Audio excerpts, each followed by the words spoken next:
ইস, কি করেছে! রক্ত বের হচ্ছে। তুই আমাকে 2 বার আঘাত করেছিস। ভেবেছিলাম তোকে ছেড়ে দিব, কিন্তু তুই আর ছাড়া পাচ্ছিস না। ইস, জানোয়ার নিজের নোংরা ঠোঁট দিয়ে আমার পবিত্র ঠোঁট জোড়া নোংরা করে দিল।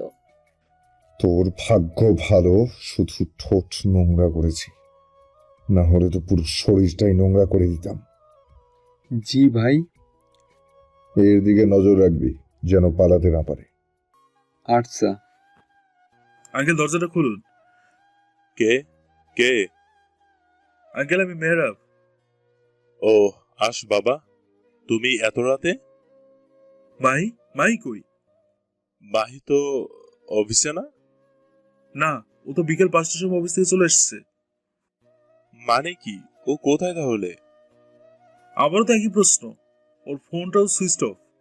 কি করব এখন? আঙ্কেল, কি হলো আপনার? আঙ্কেল, আঙ্কেল বসুন, এখানে সোফায় বসুন। মাহতাব খানকে সোফায় বসিয়ে মেহরাব এক গ্লাস পানি নিয়ে এলো।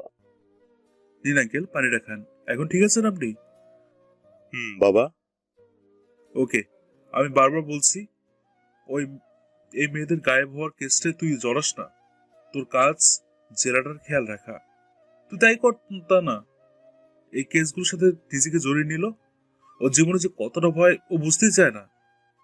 মেয়েগুলো গায়েব হয়ে যাচ্ছে একের পর এক। তাতে ওর ইনভলভ হওয়ার কি আছে? এর জন্য তো পুলিশ আছে, সিআইডি আছে। ঠিক বলেছো তুমি। হ্যাঁ আঙ্কেল, ওকে একটু বোঝাবেন। কি কি বোঝাবে?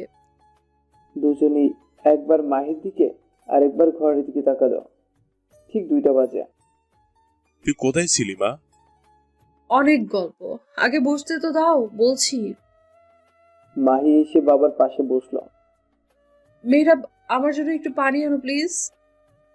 মেহরাব পানি নিয়ে এলো। মাহি পানিটা খেয়ে তারপর বলা শুরু করলো, একদম সব ঘটনা খুলে বলল। মা, তারপর তুই বেরিয়ে আসলি কি করে?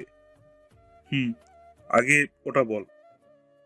আমাকে রুমে রেখে ফাহাদ চলে গেল। আমি হাতের বাঁধনটা অনেক কষ্টে আলগা করতে চেষ্টা করছি। তারপর দেখি কিভাবে যেন খুলে গেল। আমি আস্তে আস্তে বের হলাম ঘর থেকে। দেখি ছোট ঝিমোচ্ছে। আমি বের হতেই ও এগিয়ে আসলো। আমি ওর পার্সোনাল পার্টে দিলাম এক লাথি। আমাদের ট্রেনিং এর সময় এগুলো শিখিয়েছিল। ও ব্যথায় ওখানেই কাত হয়ে পড়লো। তারপর আমি দেখলাম রুমের পাশে মেইন সুইচ, আস্তে করে অফ করে দিলাম ওটা।